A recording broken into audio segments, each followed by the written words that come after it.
Bienvenidos a Congresations, el lugar en el que las ideas se encuentran, las voces toman protagonismo y las conversaciones generan nuevas miradas.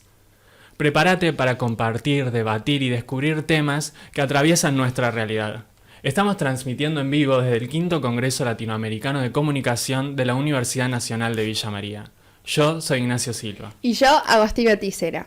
Hoy nos encontramos acá para charlar sobre un tema que nos interpela a nosotros, especialmente como jóvenes, estudiantes, comunicadores, y vamos a estar analizando el informe de Reuters sobre comprender a las audiencias jóvenes. Y esto nos demuestra que la comunicación en el último tiempo ha cambiado bastante. Tal cual. Por eso en este episodio nos propusimos responder a una pregunta clave. ¿Qué pasa cuando la inteligencia artificial entra en el aula? ¿Estamos frente a una herramienta que potencia el aprendizaje y la creatividad o ante un desafío que nos obliga a repensar por completo el modo en el que aprendemos y el modo en el que enseñamos? En un rato vamos a tener por acá a Fernando Peironi para hacerle una entrevista. Esto se va a tratar sobre nuestro eje de educación, comunicación, narrativas, formatos y lenguajes. Los invitamos a quedarse a escucharnos y comencemos. Para entrar en tema, hablemos de lo que dice el informe de Reuters. El dato que más nos llama la atención es que los jóvenes son el grupo más abierto al uso de la inteligencia artificial para comprender información y acceder a contenidos de una manera más sencilla. Señala que muchos recurren a herramientas de inteligencia artificial y a creadores de contenido porque les ayuda a entender de un modo más sencillo los temas que perciben como complejos o difíciles. Y hablando de todo esto, Nacho, hay una entrevista que me pareció muy interesante que la hizo Mario Pergolini en su programa Otro Día Perdido a Ariel H. Merpert, que trabaja en temas de educación y tecnología. Y lo que él plantea es que la inteligencia artificial ya forma parte de la realidad de muchos estudiantes, pero después está en el desafío de los profesores en saber utilizarla para acompañar y seguir de cerca los procesos educativos de los chicos. Y eso abre una pregunta enorme, que es que si la inteligencia artificial ya forma parte de la vida cotidiana de los estudiantes, ¿cuál es el lugar que debería ocupar dentro de la educación? Y ahí es donde aparecen distintas miradas, porque hay quienes la ven como una herramienta capaz de enriquecer estos procesos de aprendizaje, pero hay otros que advierten sobre los desafíos que trae también. Y bueno, en cualquiera de los dos casos, parece difícil pensar a la educación en los próximos años sin tener justamente esta discusión. Totalmente, y eso nos lleva a una conversación que va mucho más allá de la tecnología. Porque el verdadero debate está en si puede convertirse en una aliada para aprender mejor o existe un riesgo de generar dependencia y reemplazar procesos que son importantes para la formación. Y ahí también está lo interesante, porque para muchos jóvenes la IA ya forma parte de su cotidianidad y no la perciben como algo extraordinario, sino como una herramienta más dentro de su vida para hacer cosas de la escuela y eso. Quizás el desafío no sea decidir si tiene lugar en la educación, sino cómo aprovechar el potencial que tiene. También no hay que perder de vista la importancia del pensamiento crítico y la construcción del conocimiento que los chicos puedan generar. Bueno, para profundizar en esto y dejar de hablar solos, le damos la bienvenida a Fernando Peironi, doctor en Estudios Sociales de América Latina por la Universidad Nacional de Córdoba y docente investigador de la Universidad Nacional de San Martín y la Universidad Nacional de José C. Paz. Gracias por sumarte a la transmisión. No, gracias a ustedes por la invitación. Bueno, vamos a arrancar con unas preguntas del tema que venimos hablando, que es inteligencia artificial y educación. Y bueno, la primera es, muchas veces existe el debate sobre la inteligencia artificial entre si oscila entre el entusiasmo o el miedo. Y desde tu perspectiva, ¿qué aspectos de esta discusión crees que suelen simplificarse o malinterpretarse? Bueno, es una muy buena pregunta porque en este momento, de hecho vengo de una reunión donde las diferentes universidades están pasando por un momento de incertidumbre y también un poco de desconcierto frente al avance vertiginoso que tiene la inteligencia artificial y frente a un fenómeno social que dificulta tener una política por el momento homogeneizada. Entonces, lo que están haciendo las universidades en este momento es evaluando el instrumento para poder tener alguna política institucional. Lo que pasa es que frente a este fenómeno existen muchos imaginarios. Por ejemplo, pongamos el caso de la universidad propiamente dicha. En las universidades el imaginario sobre la inteligencia artificial no es el mismo que tienen los estudiantes, que lo que tienen los docentes, que lo que tienen los no docentes o los funcionarios de la universidad.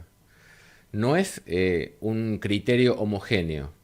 No, en muchos casos hay como fantasmas que hacen que se crea que estamos frente a un apocalipsis o a un mundo distópico que desencadena una serie de tragedias y estragos, y otros que están como montados sobre un entusiasmo que lleva a las universidades y a docentes o a funcionarios a imaginar muchas cosas que son utópicas o son fantasías, ¿no? Entonces, me parece que no hay un criterio homogéneo en la actualidad. Eso es lo que están juntándose las universidades para empezar a hacer algún tipo de relevamiento. Y frente a eso, lo que estamos entendiendo es que hay que empezar a tener una aproximación mucho más clara, conceptual de lo que es la inteligencia artificial, para poder tener políticas educativas al interior de las instituciones, pero también, y esto hay que remarcarlo, un Estado tiene que tener una política orientada al trabajo y al manejo de la inteligencia artificial, porque es un fenómeno que en este momento está impactando en todas las generaciones. O sea, hay chiquitos de 7 años que dialogan con la inteligencia artificial para pedirle que le sugiera chistes para hacer en el colegio y agradar a sus compañeritos, o gente que está haciendo un paper en un doctorado y que está acudiendo a la inteligencia artificial para organizar todo el proceso de escritura. Entonces tiene una enorme variedad y una enorme cantidad de posibilidades que son las que hay que empezar a considerar y empezar a abordar de una manera más clara. En la actualidad es un riesgo no tener esa aproximación. En la medida en que uno no llega a tener una conceptualización de lo que significa la inteligencia artificial, es una dificultad.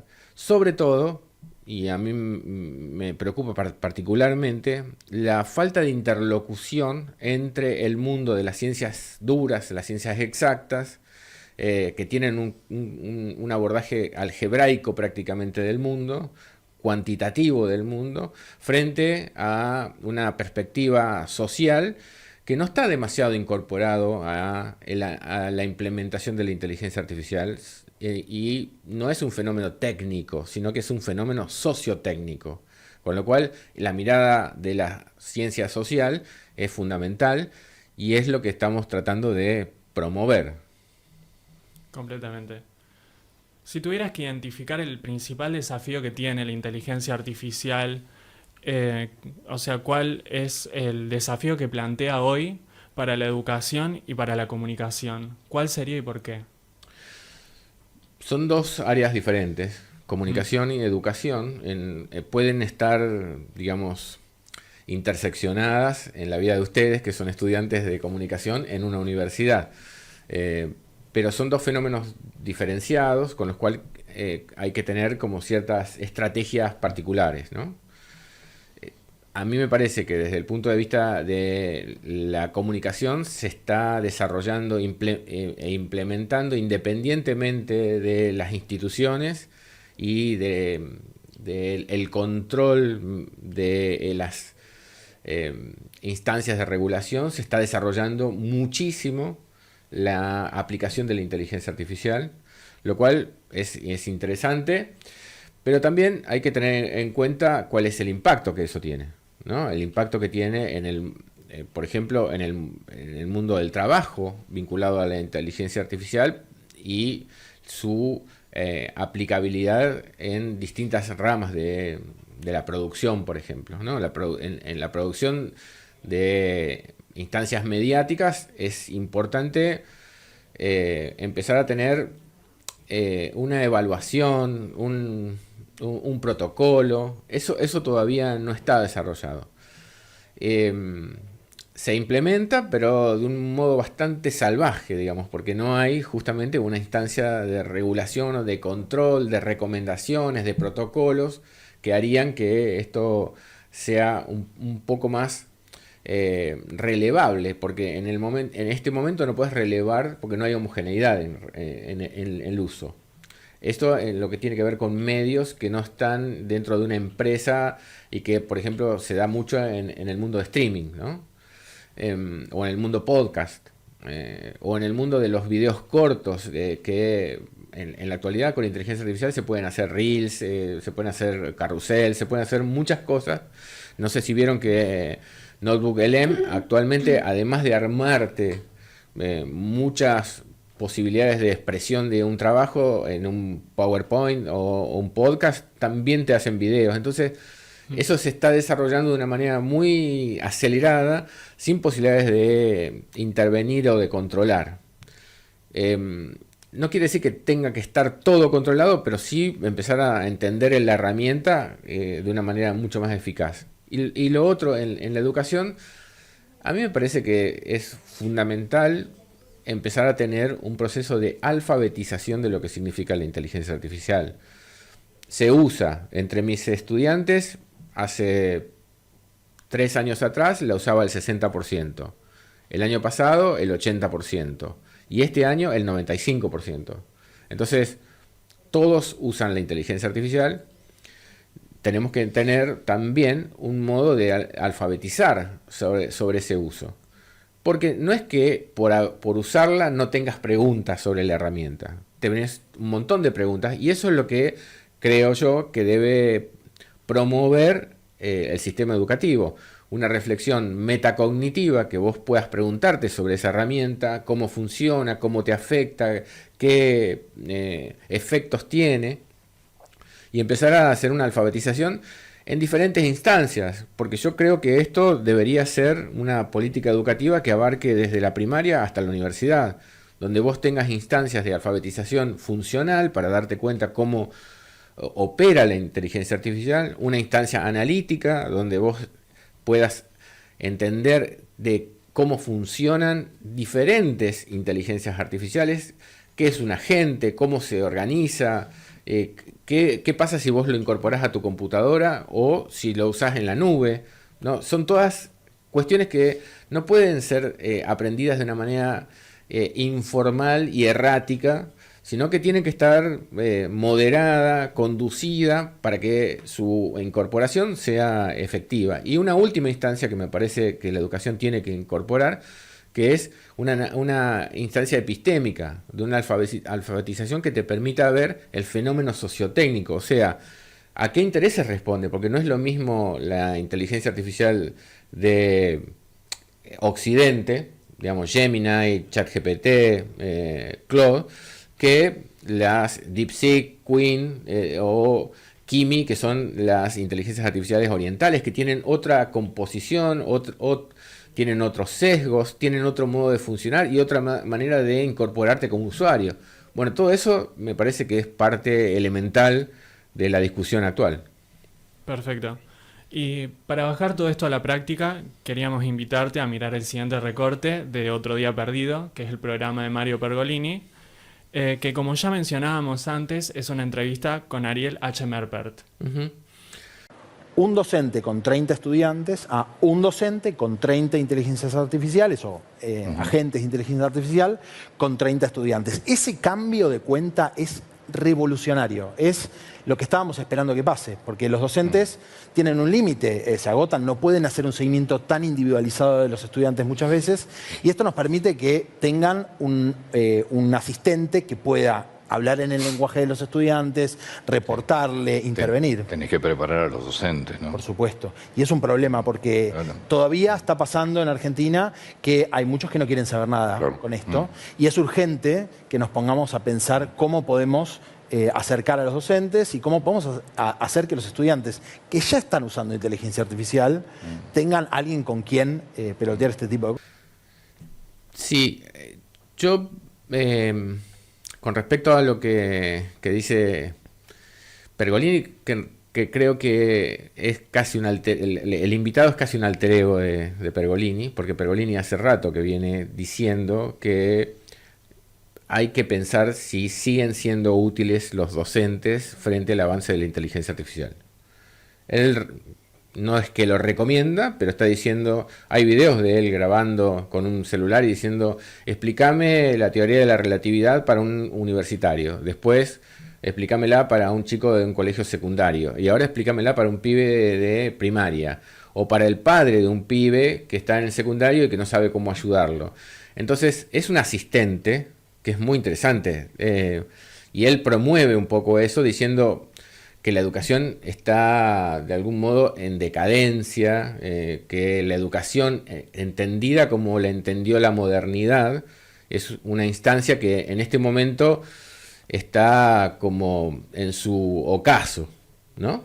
Bueno, yo creo que hay muchas cuestiones del sistema educativo moderno que están basadas en ciertas lógicas de organización de la memoria, del razonamiento, que efectivamente están afectadas y posiblemente discontinuadas en su efectividad para relacionarse con el mundo actual, que es un mundo que tiene un alto impacto sociotécnico, pero no creo que eso sea un argumento para desechar la educación o para reemplazar a los educadores por la inteligencia artificial.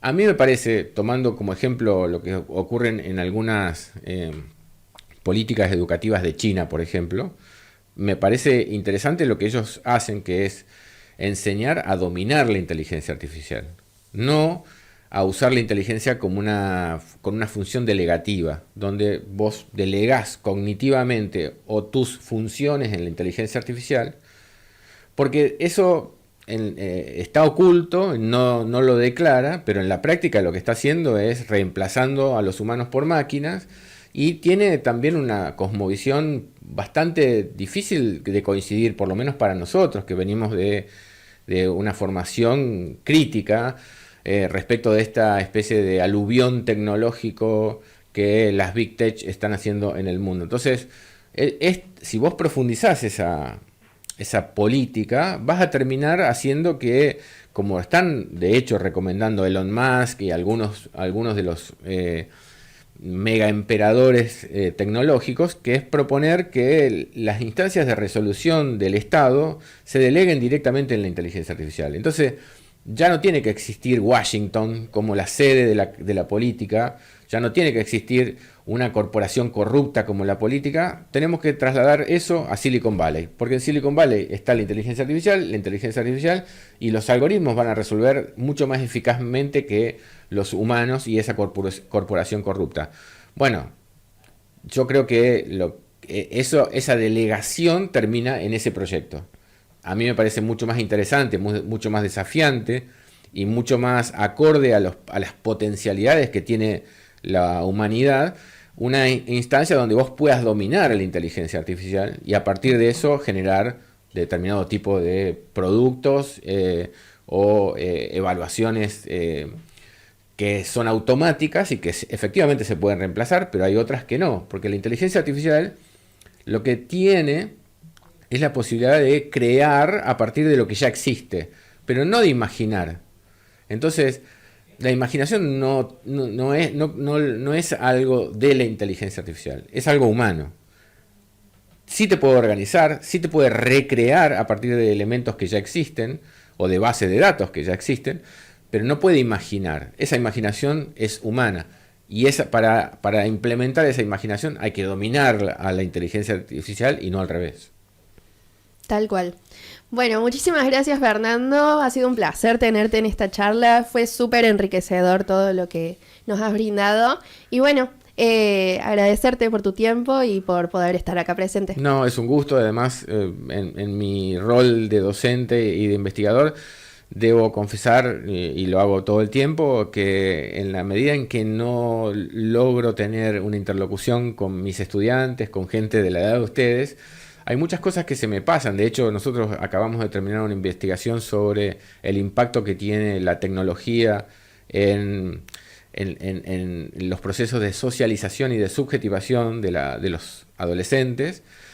Y nosotros no podríamos haber llevado adelante esa investigación sin haber incorporado al equipo de investigadores a chicos de la edad de ustedes, que nos ayudan a decodificar términos, aplicaciones, modos de narrar que ya no tienen que ver con un discurso fundamentando, sino con otro tipo de recursos narrativos que están más vinculados a lo audiovisual, a los emoticones, a la memética, y que solamente en el diálogo con ustedes empezamos a decodificar esa manera, esa gramática social de la nueva narrativa, que nosotros por sí solos no seríamos más que nostálgicos de un tiempo que ya pasó. Bueno, fue súper interesante lo que compartió Fernando con nosotros y la verdad que me quedo con la sensación de que estamos atravesando por un momento de muchos cambios y muchas de las herramientas que hoy generan debate probablemente formen parte de la vida cotidiana de las próximas generaciones de estudiantes. Y justamente por eso es importante que estas conversaciones ocurran ahora, en espacios como este, con tus amigos, en las aulas y bueno, darle la relevancia que se merece. Tal cual, Agos. Y quizás la conclusión más importante a la cual podemos llegar es que no hay respuestas definitivas, sino que hay muchas preguntas que vale la pena seguir discutiendo. Pero bueno, nosotros vamos cerrando este bloque y no se olviden de que este episodio es solo una parte de todo el contenido que estamos haciendo. Exacto. La idea de esta narrativa transmedia es que la conversación continúe más allá de lo que termine este episodio. Así que los invitamos a ir a ver los contenidos que han generado los otros grupos en base a este informe y bueno, seguir informándose un poco más sobre esto. Y llegamos al final de esta edición de Congress Sessions. Gracias por acompañarnos, sumarse a la conversación y ser parte de este espacio. Nos reencontramos en el próximo programa con más historias, análisis y nuevas perspectivas.